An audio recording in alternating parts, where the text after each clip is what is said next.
नमस्कार, मनी गुरु की इस खास पेशकश में आप सभी का स्वागत है। मैं हूं स्वाति रायना। जिंदगी के बड़े लक्ष्यों में बच्चों की पढ़ाई और उनके सुनहरे भविष्य का सपना हर माता पिता का होता है। आज हम बताएंगे बच्चों के लिए किन फंड प्लान में निवेश करें, चिल्ड्रन ओरिएंटेड म्यूचुअल फंड या फिर किसी भी इक्विटी फंड में निवेश है इनके लिए बेहतर ऑप्शन। इसके अलावा और भी कई विकल्पों पर करेंगे खास चर्चा। हमारे साथ दो खास एक्सपर्ट्स हैं, उनका परिचय करा देते हैं। Hemant Rustagi, CEO Wise Invest, और Vikas Puri, head west zone complete circle consultants. बहुत स्वागत करते हैं हेमंत जी और विकास, आप दोनों का ही हमारे साथ इस खास कार्यक्रम में शामिल होने के लिए। तो जो जिंदगी के जरूरी माइलस्टोन्स होते हैं, बच्चों की पढ़ाई और उनके छोटे बड़े खर्च, वो हर एक माता पिता का सबसे बड़ा लक्ष्य होता है, इवन शायद रिटायरमेंट से भी बड़ा, क्योंकि इसके अलग अलग स्टेजेस होते हैं। मैं हेमंत जी आपसे पहले समझना चाहती हूं कि जो बच्चों के लिए जो निवेश होता है, स्पेशली जब राइट फ्रॉम जब फैमिली प्लानिंग जो स्टेज होता है, वहां से लेकर फाइनेंशियल प्लानिंग तक जब ये बात आती है, कितने अलग अलग पड़ावों से होकर ये पूरा काफिला गुजरता है? जी स्वाति, आई थिंक आपने बिल्कुल सही कहा। अगर हम बात करें हमारे लाइफ के जो सबसे इंपॉर्टेंट गोल्स हैं, उसमें बच्चों की पढ़ाई, बच्चों के फ्यूचर को सिक्योर करने का जो गोल है वो काफी इंपॉर्टेंट होता है। क्योंकि मुझे लगता है कि एज ए पेरेंट वो बेस्ट गिफ्ट है जो अपने बच्चों को हम दे सकते हैं कि उनको अच्छी से अच्छी एजुकेशन दे सकें, ताकि उनका फ्यूचर सिक्योर हो, वो किसी और के ऊपर डिपेंडेंट ना हो। और ये इसलिए भी इंपॉर्टेंट होता है क्योंकि ये लॉन्ग टर्म का गोल होता है, स्पेशली अगर हम हायर एजुकेशन की बात करें। हालांकि जैसा आपने बिल्कुल सही कहा कि शुरुआती दौर से ही, शुरुआती समय से ही आपको पैसे की जरूरत होती है बच्चों को अच्छे से अच्छे स्कूल में भेजने के लिए, अच्छे कॉलेज में भेजने के लिए। और हायर एजुकेशन के लिए तो ऑफकोर्स आपको बड़ा समय ऐसा लगता है, समय भी काफी होता है, तो इंपॉर्टेंट होता है। और सबसे इंपॉर्टेंट चीज यहाँ पे ये है कि जो महंगाई दर है एजुकेशन की, वो नॉर्मल इन्फ्लेशन से कहीं ज्यादा 10 या 11% की होती है। तो ये सब चीजों को हम ध्यान में रखें तो पता चलता है कि एक ऐसा गोल है, बहुत ही इंपॉर्टेंट लॉन्ग टर्म गोल है, स्पेशली हायर एजुकेशन का, और उस पर जितना जल्दी हो सके हम तैयारी करना शुरू करें। इनफैक्ट मेरा तो ये मानना है, और ये कहा भी जाता है, और ये जिन्होंने किया है उनको फायदा भी हुआ है, कि बच्चे के जन्म के समय से ही अगर आप उसको प्लान करना शुरू करें तो लंबा समय आपको मिलता है उतना कॉर्पस आपको बनाने के लिए। तो हर स्टेज जो है बच्चे के एजुकेशन की रिक्वायरमेंट आपकी अलग है। जो शुरुआती समय पे जो आपको पैसा लगता है वो आपके बजट का हिस्सा होना चाहिए, चाहे वो स्कूल की फीस हो। उसके बाद जो पैसा लगता है उसके ऊपर आप प्लान करना शुरू करते हैं। तो ऐसा नहीं है कि सीधा आप हायर एजुकेशन पे ही प्लान करेंगे। आपको जो और जो हायर क्लासेस में, स्कूल्स में जो पैसा लगता है, आपको हमें पता है कि एडमिशन फीस कितनी है, रेगुलर फीस कितनी है, तो वो प्लानिंग जो है शुरुआत से हो। और ये कुछ प्लानिंग शॉर्ट टर्म होगी, कुछ प्लानिंग मीडियम टर्म होगी, और जो बड़ा जो रकम है वो लॉन्ग टर्म की होगी। तो हर फेज के लिए मुझे लगता है इसको प्लान करने की जरूरत है। जैसा मैंने कहा, इंपॉर्टेंट है ये लक्ष्य कितना है, इन्फ्लेशन को ध्यान में रख के लक्ष्य बनाए, स्पेशली लॉन्ग टर्म वाला जो है। ये सब चीजों को ध्यान रखें और जितना जल्दी शुरू करें। और सबसे इंपॉर्टेंट चीज, सही इन्वेस्टमेंट ऑप्शन हो, ऐसी इन्वेस्टमेंट ऑप्शन जो हम हमेशा नॉर्मल जो गोल्स के लिए कहते हैं कि इन्फ्लेशन, जो एजुकेशन इन्फ्लेशन है, उसको बीट करने में आपको मदद कर सकते। तो जैसा हेमंत जी ने बताया कि कई पड़ावों से गुजरते हुए बच्चों के लिए स्पेशली अलग अलग जो गोल्स होते हैं, हम उनको देखते हैं, समझते हैं। मतलब जब से बच्चा पैदा होता है और जब तक वो खुद से कमाई शुरू नहीं कर देते हैं, तब तक आपको एज पेरेंट्स उनके खर्चों का ख्याल रखना पड़ता है, उनकी परवरिश का ख्याल रखना पड़ता है। अब क्योंकि हेमंत जी ने बात की यहाँ पर कि बच्चों के लिए ऐसे निवेश विकल्पों की जरूरत है जो कि न सिर्फ इन्फ्लेशन बल्कि एजुकेशन इन्फ्लेशन को भी मात दे। हालांकि बहुत सारे निवेश विकल्प हैं बच्चों के लिए, स्पेशली सबसे पॉपुलर में जैसे लड़कियों के लिए, बच्चियों के लिए सुकन्या समृद्धि योजना है। बच्चों के नाम पर पीपीएफ अकाउंट खोले जाते हैं। कई चिल्ड्रन जो म्यूचुअल फंड्स हैं वो भी कई एएमसीज की हैं। सबसे पारंपरिक पुराना है कि एफडी खोल दी, गोल्ड खरीद लिया, या फिर अलग इक्विटी म्यूचुअल फंड्स में निवेश होता है, डेट फंड में निवेश होता है। तो बहुत तरीके के निवेश विकल्प, लेकिन एक राइट मिक्स क्या होना चाहिए, आज के शो में हम ये समझना चाहते हैं। अब जैसे कई दर्शक हमसे जानना चाहते हैं, ट्रेडिशनल प्लान्स में अगर मैं शुरुआत करूं, जो सुकन्या समृद्धि योजना है बच्चियों के लिए, वो कितनी खास है? अगर आपको बेटी के लिए, पढ़ाई के लिए, उसके भविष्य के लिए प्लानिंग करनी है, तो सुकन्या समृद्धि आजकल के समय में कितनी अट्रैक्टिव स्कीम है? धन्यवाद Swati ji. Hello Hemant sir. So basically Swati, Sukanya Samriddhi अगर आप बोलेंगे तो वन ऑफ माय फेवरेट जो हम इन्वेस्टमेंट रिकमेंडेशन देते हैं, क्योंकि ये बेटी बचाओ बेटी पढ़ाओ जो कैंपेन स्टार्ट किया था गवर्नमेंट ने, उसके अंडर में ये स्कीम लॉन्च किया था। इसमें up to maximum 2 female child तक आप इन्वेस्टमेंट स्टार्ट कर सकते हैं और 10 साल की उम्र से पहले करना होता है शुरू। ये इसलिए फेवरेट है कि अच्छी चीज क्या होती है कि स्वाति, जब बच्चे छोटे होते हैं तो मतलब पेरेंट्स के लिए अच्छी चीज ये है कि समय उनकी तरफ है। बिकॉज जब देखिए, बच्चों का किड्स की planning and planning for kids दोनों आप कंट्रोल कर सकते हो। ठीक है, you know that when you want to have kids, और फिर आपको ये मालूम है कि जैसे ही आपका बेबी इस दुनिया में आता है, बेबी या बाबा, तो आप राइट फ्रॉम फर्स्ट मंथ उनका इन्वेस्टमेंट शुरू कर दीजिए। और फीमेल चाइल्ड के लिए तो बहुत ही अच्छा विकल्प है, बिकॉज एज लो एज 100 रुपए या 200 रुपए से भी शुरू किया जा सकता है, अप टू मैक्सिमम 1,50,000। इसमें टैक्स बेनिफिट भी है इन सेंस दैट एटीसी के लिए क्वालिफाई भी करता है। और इंटरेस्ट रेट की जहां तक बात करते हैं तो ये बदलता रहता है हर तिमाही में। करंट तिमाही में ये 8.2% देता है। और ये डिसिप्लिन है। यदि एक बिटिया छोटी है और वहां से शुरू कर दिया, मेजर खर्चा कब आएगा? जब 12th की पढ़ाई होगी या शादी होगी, विच मीन्स कि आपके पास 12-15 साल का समय है।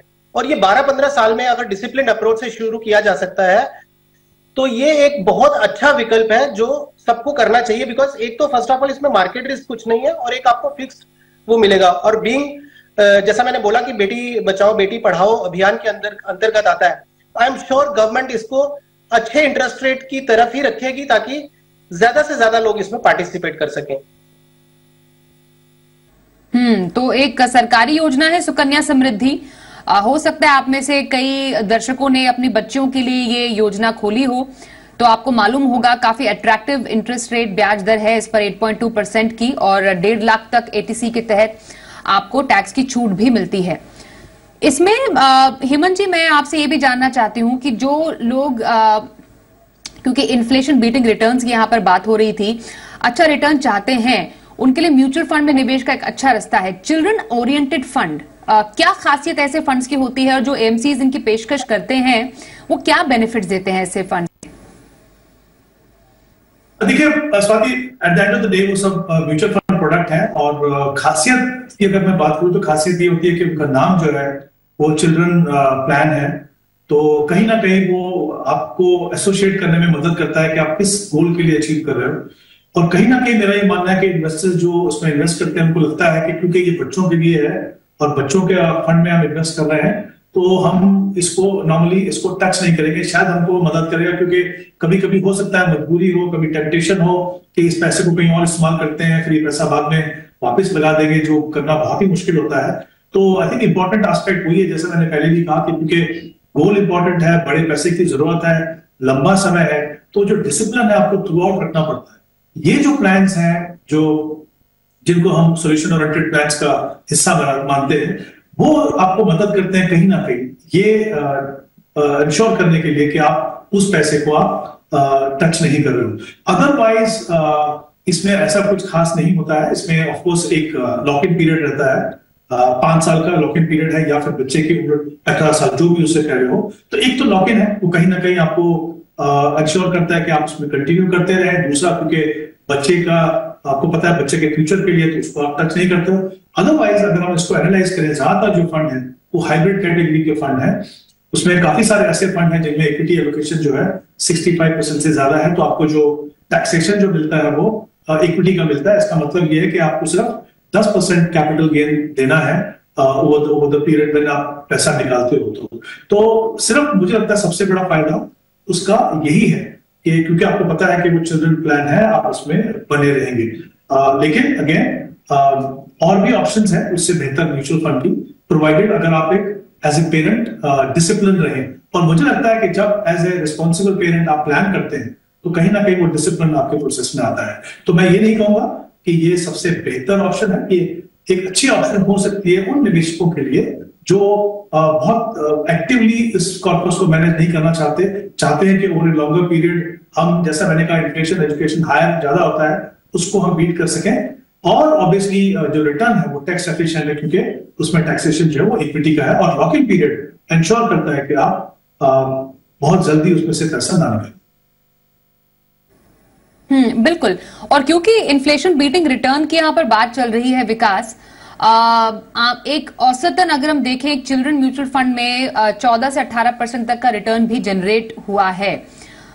यहां ना सिर्फ आप चिल्ड्रन म्यूचुअल फंड खोल सकते हैं, बल्कि बच्चों के नाम पर म्यूचुअल फंड में भी निवेश किया जा सकता है। जरा इस पर थोड़ा क्लैरिटी दीजिए कि दोनों में डिफरेंस क्या है। एक तो होता है कि आपने एक खुद से म्यूचुअल फंड में निवेश किया, चिल्ड्रन ओरिएंटेड फंड में निवेश किया जिसका बच्चा 18 साल हुआ, या फिर चाइल्ड जो आपका जो प्लान है 5 साल का उसमें लॉक इन होता है, और दूसरा हुआ कि बच्चे के नाम पर ही म्यूचुअल फंड आपने खोला है। क्या फर्क है इन दोनों में?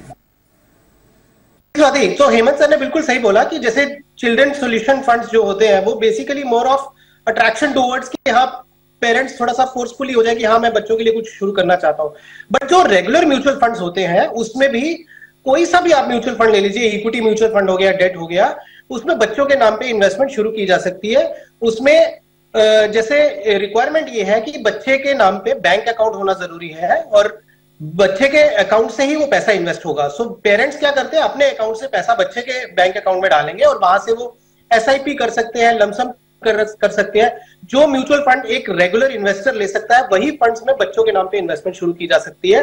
तो मान लीजिए एक बच्चे के नाम पे इन्वेस्टमेंट शुरू की, सो 18 साल की उम्र तक फादर या मदर जो उनके लीगल गार्जियन होंगे वो उसको ऑपरेट करते हैं in terms of adding new investment और विड्रॉल और व्हाटएवर जो उनको ऑपरेशनल हैसल्स होती है उसको करने के लिए। बट 18 इयर्स क्रॉस होते ही मैंडेटरी है कि वो बच्चे का KYC करवाया जाएगा, उनका पैन कार्ड होना जरूरी है, और फिर वो जो कंट्रोल है इन्वेस्टमेंट का वो बच्चे के नाम पे, बिकॉज वो उस समय व्यस्त हो जाते हैं तो उनके नाम पे in a sense that KYC जब उनका एक बार हो गया तो control of the funds will go to kids. तो डिफरेंस वही है। और मैं ये आपके माध्यम से यही बोलना चाहता हूं कि ऐसा जरूरी नहीं है कि आपने सिर्फ चिल्ड्रन ओरिएंटेड फंड में ही इन्वेस्टमेंट शुरू करनी है उनकी।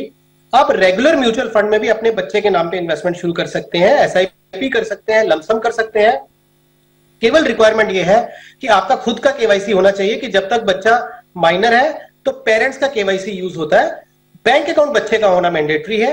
आप अपने अकाउंट से इन्वेस्ट नहीं कर सकते, आप बच्चे के अकाउंट खोलिए उनके नाम का और फिर वहां से आप इन्वेस्टमेंट शुरू कर दीजिए। तो विकल्प बेहद सारे हैं। चर्चा इसलिए हम सब पर कर रहे हैं, चाहे ट्रेडिशनल प्लान में इन्वेस्ट करें या फिर आप म्यूचुअल फंड में निवेश करें या बच्चे के नाम पर म्यूचुअल फंड स्कीम खोलें या फिर चिल्ड्रन ओरिएंटेड सॉल्यूशन फंड्स में आप निवेश करें, आपको अपनी जरूरत के हिसाब से कई विकल्प मिलेंगे। एक ब्रेक के लिए रुकते हैं, आगे भी चर्चा जारी रहेगी, बने रहिए हमारे साथ।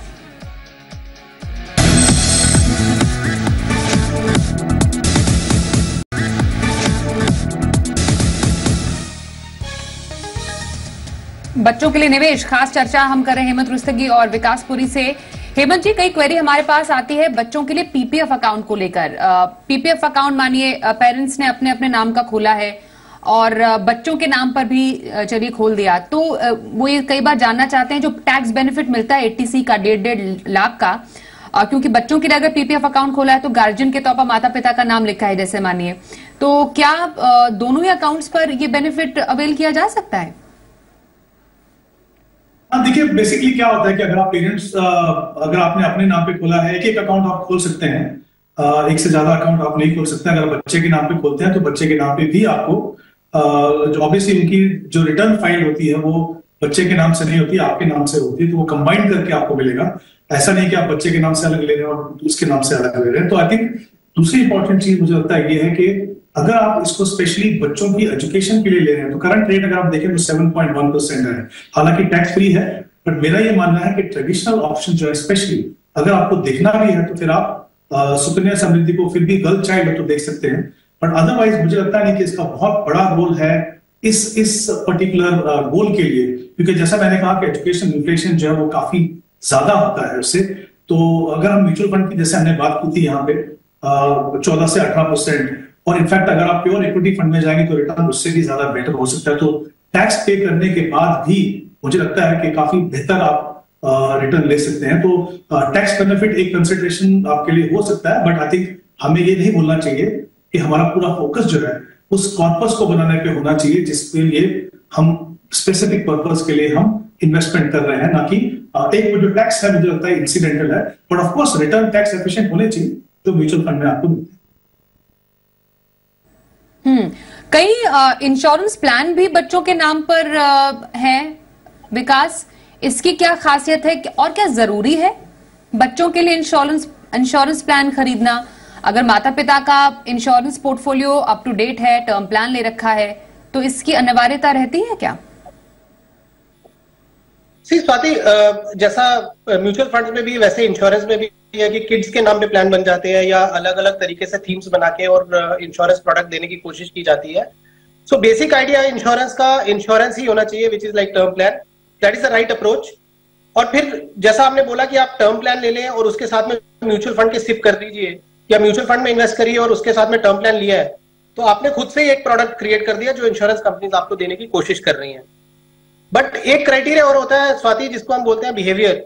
और यदि आपका बिहेवियर है कि आप इन्वेस्ट करते हैं या बहुत कम करते हैं या फोर्स सेविंग करना चाहते हैं, तो ये जो पीपीएफ हो गया या कुछ आपने स्मार्ट किड सॉल्यूशंस ले लिए इंश्योरेंस के थ्रू। बट अगर आप रिटर्न पॉइंट ऑफ व्यू से बोलेंगे तो ऑब्वियसली जैसे हेमंत सर बोल रहे हैं कि बहुत म्यूचुअल फंड में बहुत सारे ऐसे प्रोडक्ट्स हैं जो बच्चों के नाम पे आप सब्सक्राइब करें और रिटर्न बहुत सुपीरियर आ जाएगी और टैक्स एफिशिएंसी भी है उसकी। सो वो ज्यादा बेहतर रहेगा बिकॉज जो कंपनीज इंश्योरेंस बेचने वाली हैं वो तो अपना कोशिश करेंगी कि वो इनोवेटिव प्रोडक्ट्स लेके आए और वो जितना ज्यादा से ज्यादा हो अट्रैक्ट करें इन्वेस्टर्स को। But ideally insurance should be taken for the purpose of insurance. वो टर्म प्लान जैसे पेरेंट्स जो होते हैं वो ले लें, because end of the day अपने आप को जो सेफगार्ड करना है वो इंश्योरेंस प्लान का, उसका पर्पस ही यही है कि अगर बेड कुछ हो जाता है तो पीछे की फैमिली जो है वो अफेक्टेड ना फील करे। So term plan club with mutual fund SIPs और रेगुलर म्यूचुअल फंड्स थ्रू आप अगर टॉप अप करते हैं या लमसम करते हैं, वो एक आइडियल कॉम्बिनेशन है। हेमंत जी, कुछ ऐसे children funds, children mutual fund या सोल्यूशन ओरिएंटेड फंड जो आपको लगता है कि पोर्टफोलियो में ऐड किए जा सकते हैं? हाँ जी, डेफिनेटली। जैसा मैंने कहा करीब 8 या 9 फंड्स हैं इस पर्टिकुलर कैटेगरी में जिसको हम सोल्यूशन ओरिएंटेड कैटेगरी बोलते हैं। वहां पे कुछ फंड्स हैं जिनकी परफॉर्मेंस काफी लॉन्ग टर्म है और कंसिस्टेंटली अच्छा परफॉर्म किया है। अगर किसी भी निवेशक को उसको अपने पोर्टफोलियो में शामिल करना है तो कुछ एक फंड है जैसे HDFC चिल्ड्रन गिफ्ट फंड है जिसमें करीब 68% इक्विटी में और बाकी डेट के अंदर है। SBI magnum children benefit fund investment plan जहाँ पे करीब 75% इक्विटी में एलोकेशन है और 14% डेट में और 7% जो है वो इंटरनेशनल इक्विटी में है। उसके अलावा ICICI true child care gift plan है जिसमें 81% जो है वो इक्विटी में है और बाकी जो पैसा है वो डेट में है। तो ये कुछ एक ऐसे फंड है इस कैटेगरी में जिनको कंसिडर किया जा सकता है। और जैसे मैंने पहले भी कहा था, मेरा ये मानना है क्योंकि ये लॉन्ग टर्म गोल है, 15-18 साल का समय है आपके पास, तो जो नॉर्मल इक्विटी फंड है अगर आप डिसिप्लिन रह सकते हैं तो जो नॉर्मल इक्विटी फंड है जैसे कुछ कैटेगरीज में मल्टी कैप फंड हो गया या फिर लार्ज एंड मिड या फिर फ्लेक्सी कैप, ये जो फंड्स हैं अगर 2-3 फंड का आप बास्केट बनाए और उसका फायदा एक और भी होता है कि अगर आप पूरा पैसा एक ही चिल्ड्रन फंड में लगा रहे हैं और किसी कारण से वो फंड की परफॉर्मेंस कुछ समय तक या लंबे समय तक अच्छी नहीं रहती है तो पूरा का पूरा जो है कॉर्पस के ऊपर इम्पैक्ट पड़ता है। जबकि नॉर्मल इक्विटी फंड अगर आप देखते हैं 2-3 का अगर आप एक पूल बना के आप उस पैसे को इन्वेस्ट करें तो फिर आपको पता है कि एटलीस्ट कुछ फंड आपके पोर्टफोलियो में अच्छा करेंगे, ओवरऑल भी उनकी रिटर्न जो है मुझे लगता है इससे बेहतर हो सकती है। बिल्कुल, क्योंकि डाइवर्सिफिकेशन की बात हेमंत जी कह रहे हैं कि not only with in mutual fund बल्कि आपको अगर हम विकास बच्चों के अलग अलग गोल्स के लिए एक पोर्टफोलियो बनाए, क्योंकि बच्चों की लाइफ का एक गोल नहीं होता जो हमने शो की शुरुआत में चर्चा की थी, अलग अलग पड़ाव उनकी जिंदगी में आते हैं। तो छोटे गोल्स के लिए और बड़े गोल्स के लिए क्या आप वेरी क्विकली सजेस्ट कर सकते हैं कि एक ट्रेडिशनल प्लान और टुवर्ड्स इक्विटी एक बैलेंस कैसे बनाया जा सकता है? जैसे गर्ल चाइल्ड के लिए जो आपने बोला Sukanya Samriddhi definitely we should be a part of your goal plan, क्योंकि उस पे आप छोटा छोटा अमाउंट एक लंबे समय के लिए डालेंगे तो अच्छा रहेगा। अदर देन दैट जो चिल्ड्रन फंड की हम बात कर रहे हैं वो ले सकते हैं, बट जो रेगुलर म्यूचुअल फंड्स हैं जैसे मल्टी कैप फंड्स हो गए या फ्लेक्सी कैप फंड्स हो गए या रेगुलर फंड्स है large and mid cap category, so वो आपका मेजर पार्ट होना चाहिए क्योंकि समय आपकी तरफ है। बिकॉज बच्चों की जो सबसे बड़ा जो गोल आता है वो आता है 12th के बाद में, जब ग्रेजुएशन के लिए उनको एक कॉलेज में जाना है, या मैरिज। सो रफली 17-18 ईयर्स की एज जब बच्चे की होती है तब एक बड़ा पैसे की जरूरत है, और फिर उसके बाद में जब मान लीजिए कुछ 25 प्लस या 25 से 30 के बीच का टाइम पीरियड मान लीजिए, वो एक 2 समय होते हैं जब सबसे ज्यादा जरूरत पड़ती है। हालांकि अगर आप छोटे, जब आप नया बच्चे को स्कूल में डालते हैं, आजकल वहां पे भी फीस थोड़ी हाई हो गई है, आजकल 1-1.5 लाख की फीस होती है साल की, बट स्टिल जो एक बड़ा पैसा वो आपका 18 साल के आसपास और एक 25 प्लस में आता है। तो इसलिए म्यूचुअल फंड सिप रूट से आप उसको बिल्ड करिए, ज्यादा हिस्सा इक्विटी म्यूचुअल फंड्स में कर लीजिए। गर्ल चाइल्ड के लिए Sukanya Samriddhi is a good option. PPF थोड़ा पोर्शन किया जा सकता है, जैसे मैंने बोला कि अगर आपका बिहेवियर है कि आप इन्वेस्ट नहीं कर रहे हैं या करते हैं तो बहुत जल्दी उसको विड्रॉ कर लेते हैं, तो पीपीएफ आपको एक मौका देता है कि आप उसको 15 साल का लॉक इन है, तो एक लंबे समय के लिए पैसा आपका इन्वेस्टेड रहेगा।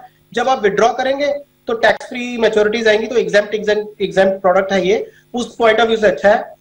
Fix deposit generally short term goal के लिए होने चाहिए, कि जैसे मान लीजिए 1 साल या 2 साल के लिए आपको पैसा जमा करना है, तो आप थोड़े छोटे फिक्स डिपॉजिट्स करके उसको कर दीजिए, या शॉर्ट टर्म डेट फंड्स होते हैं वो शॉर्ट टर्म के लिए सही है। But medium term to long term के लिए आप equity mutual funds, Sukanya Samriddhi, PPF, ये 3 प्रोडक्ट जो है वो बाय लार्ज अच्छे हैं। और जैसा आपने बोला कि इंश्योरेंस पेरेंट्स को एज अ टर्म प्लान ले लेना चाहिए, और उसके अलावा जो हमने ये 3 प्रोडक्ट की बात की है, ये एक कॉम्बिनेशन में करते रहे। 60 to 70% अगर इक्विटी म्यूचुअल फंड्स के थ्रू करेंगे तो रिटर्न अच्छी आएगी। बिल्कुल, तो रिटर्न अच्छा आना ये एक बहुत बड़ा मकसद है बच्चों के भविष्य की प्लानिंग के लिए, क्योंकि आपको इन्फ्लेशन प्रूफ इन्वेस्टमेंट भी करना है। तो तमाम विकल्पों पे हमने चर्चा की, कुछ फंड्स भी जाने अच्छे। बहुत धन्यवाद करेंगे हेमंत जी और विकास, आप दोनों का हमारे साथ इस चर्चा में शामिल होने के लिए। रुकेंगे एक ब्रेक के लिए, देखते रहिए जी बिजनेस।